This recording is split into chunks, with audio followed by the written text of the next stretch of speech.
Hi, my name is Michel. For all of those that want to look at the slides, take your photo. I've come up with a very handy slug there, and I've also hidden it on the left bottom. Yeah, so not in hindsight, I should have done what Claire did, put it big on the top of your screen. Yeah, next time. First, a little bit about ourselves. So we are based in this beautiful building. It's the old monastery in the medieval center of Den Bosch in the south of the Netherlands. We are a startup. We're a Google Premier partner, and I have a history which you might hear from my flawless English accent at Google London, where I spent a good 8 years as a measurement specialist. A lot of those lessons we are putting into our software. We're really trying hard to be fully data-driven, and some of the insights I'll be sharing today are based on our data, our knowledge of clients globally. 3 key topics I'll be talking about today. What's new in local SEO? How do I impact my results? And how do I become an expert in 30 minutes? So sit tight.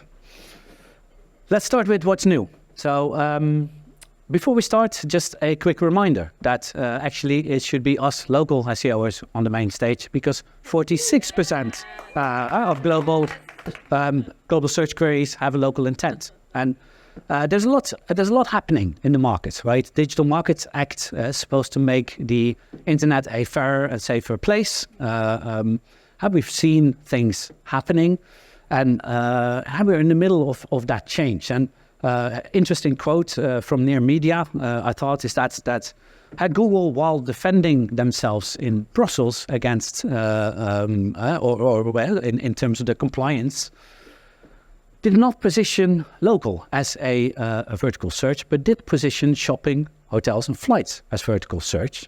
Now, despite Google not positioning local as vertical search, they are changing things. And what is interesting is that we used to look at the US, Greg, and it was quite easy because things would change in the US, and then 6 months or 9 months or a year later, they would arrive to our beautiful continent, and you kind of already knew what's coming.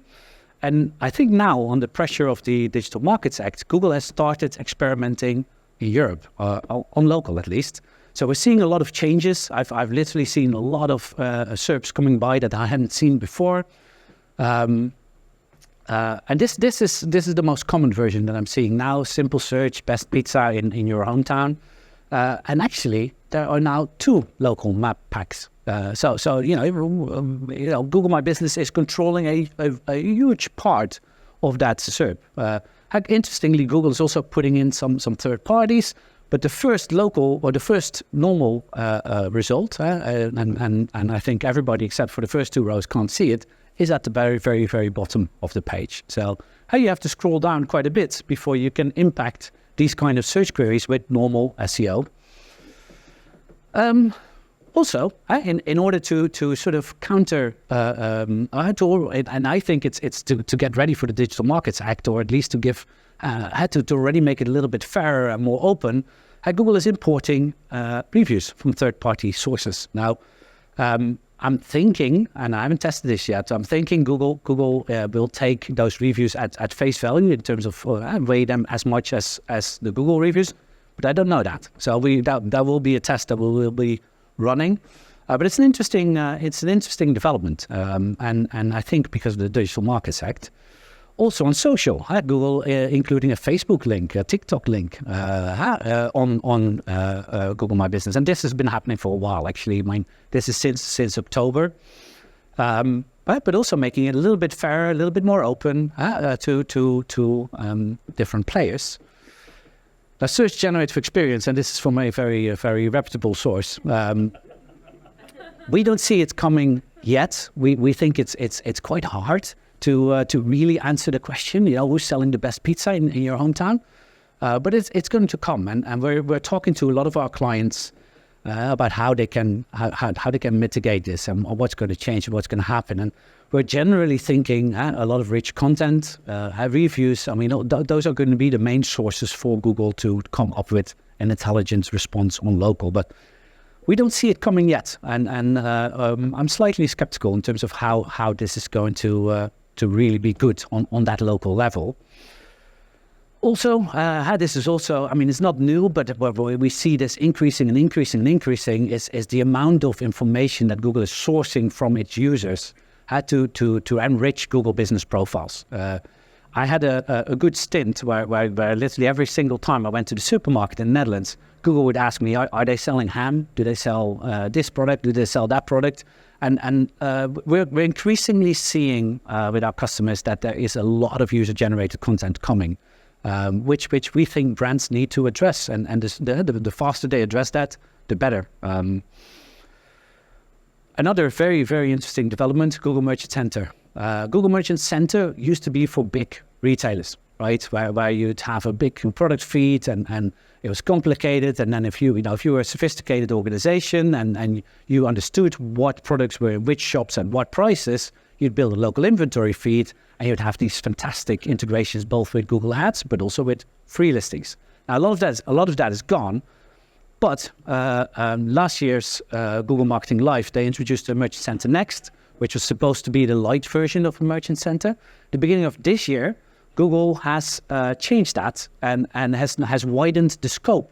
So we now have customers with cars or cheese sandwiches in Google Merchant Center Next. And Google Merchant Center Next actually pulls information from your website. So you no longer have to really maintain this complex feed. It can pull that information in.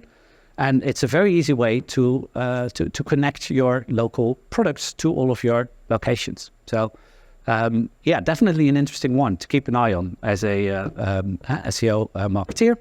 And then keywords. We're at a SEO conference. This is already old. This has been now for a little bit over a year, but still, it's quite valuable. Those keywords. What do you to build local content, to see how people are finding you. To understand where Google My Business sits in the customer journey. Cool. Apple Business Connect, for those of you that were here last year, I talked quite a bit about that. Apple Business Connect is still new. Apple is innovating a little bit. Apple is still following the US first strategy, so there's still quite a bit of functionality that's not available here.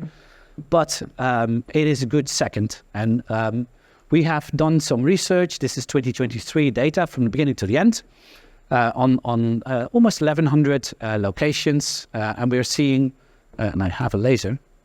The laser doesn't work.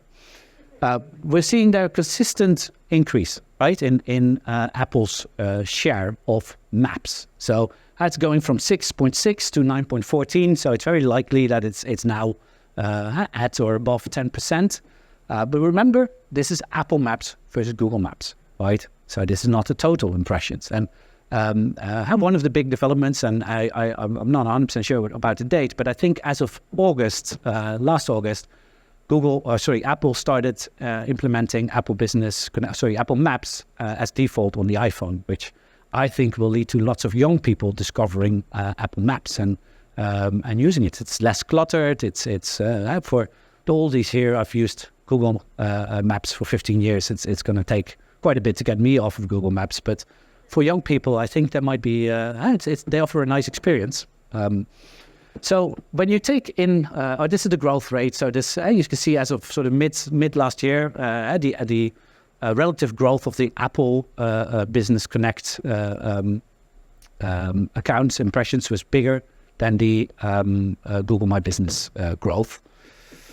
But, and this is the big but, if you take the map pack impressions into account, the second biggest platform, Apple, is 1%. So what we do tell our customers is that if this is the reality, then optimize the hell out of Google My Business first before you move on to the 1% or even the 0.1% that is Bing. Nice to have, but and depending a little bit obviously on your target market as well, right? It's different if you're on B2B than if you sell vegan sandwiches in the centers of European cities, obviously. Cool. So that was the first section, what's new. Second section is how do I impact results? I've tried to stay away from repeating myself a little bit from last year. But some things I will repeat, and Claire referred to this as well. I mean, the biggest possible impact you can make is testing. Now, 3 different types of tests, and not all of them are good for local SEO. I mean, on your left, your simple A/B test, which was the same test that Claire's customer applied to the posting. A user-based testing, which is impossible on local SEO, and incrementality testing. Now, incrementality testing we've applied for local strategies where we, include Google My Business and Google Ads and make a big increase, have control markets, and then you can really say something about the impact of good local marketing. But the medicine there needs to be big. So if you, in Google My Business, add a category, a secondary category, or you add a photo, I mean, don't expect a significant result in incrementality test. The A/B testing is a little bit better for that. Also, your software provider. We have a lot of players that we work with globally, from Canada to Japan and from Argentina to New Zealand. They impact growth. So we have seen and we've tested lots of different tools, and they impact growth. So we're pretty sure about 6% in impressions and 9% in actions. We tested Sign Up, Part2, Yext, and Uber all as well. And it's it will not burn down anything here, but big differences in how they approach problems, in how they manage their service, in what they prioritize, and how they're priced.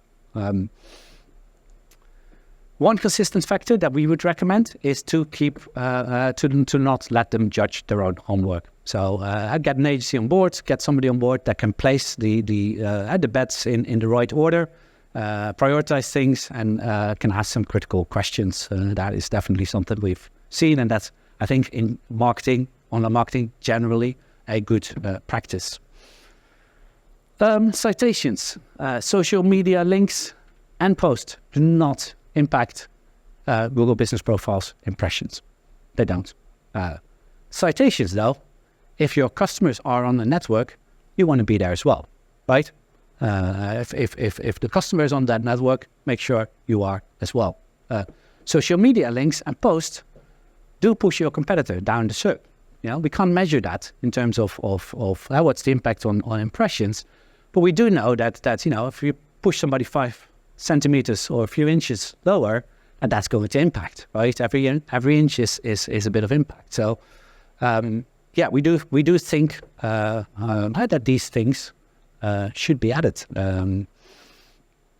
Reviews. I'm going to repeat this point from last year. Claire said it as well. I'm sure Uber will talk about reviews as well. They are super, super important. They're the authority or the backlinks of local SEO. And consumers read them. So consumers trust them as well, because they're difficult to influence. And 9 out of 10 people think it's as trustworthy as a recommendation from a friend, right? That's I find that pretty shocking, but I do read my reviews as well. Not if I'm buying chewing gum, but I do read the reviews if I'm buying something big, right? They're also a major ranking factor. Real ranking factor. There's not perfect correlation. So if you do a simple, if you live in London and you search for a real estate company, whatever, you won't see it in perfect order. But in the top 3 and the next 3 and the next 3 almost always will have an average that is chronologically ranked or ranked on numbers. So they're a major ranking factor, and we have a lot of data, global data, and we know that every 1% increase in your reply rate impacts both your impressions and your actions with 0.31%. So if you want to look for an easy way to grow to grow impact, start replying to reviews. Also, which is very human, if people see that you're replying to them, they're going to be a little bit less negative about your customer or about your company, because they're going to have to defend themselves, right? Which is a natural human response. And this is across a load of our customers. Also, and this is interesting, how long it takes to reply impacts. So you can see here at the bottom, again, sorry for the people in the back, you can see that actually when the average time it takes to reply increases, you can see the average conversion rate dropping, right? Which makes sense. Is this for all customers? No. So it's 90% of customers, which means that some people actually make the effort to reply, but are doing such a shitty job that people are actually running away from their business. So I don't know what they reply, what they're saying, but it says the quality of the reply also matters. But there is strong correlation between this, right? It's different across different sectors, by the way. Yeah. And that's something we're working on. We're constantly A/B testing for bigger customers. And we're seeing that reviews are a major ranking factor, major conversion factor. People ask us, what's next? How do I set a target? How do I grow reviews? And there's a whole I could probably fill 20 minutes with just that. But what we can do is we can reverse engineer the amount of reviews needed for a rank. Is it perfect? Is it guaranteed? No. But we are pretty good at seeing who's ranking where or what keywords, keyword location combinations, and then pushing that back so that when you have a location that has 47 reviews, and you can see the top 5 on average, number 5 has 57, on average number 3 has 124, on average the top one has 293. Then you have a rough indication of what target you want to set for your customer or for your business or for your local store manager. Cool. How to be an expert in 30 minutes, right? Very simple. And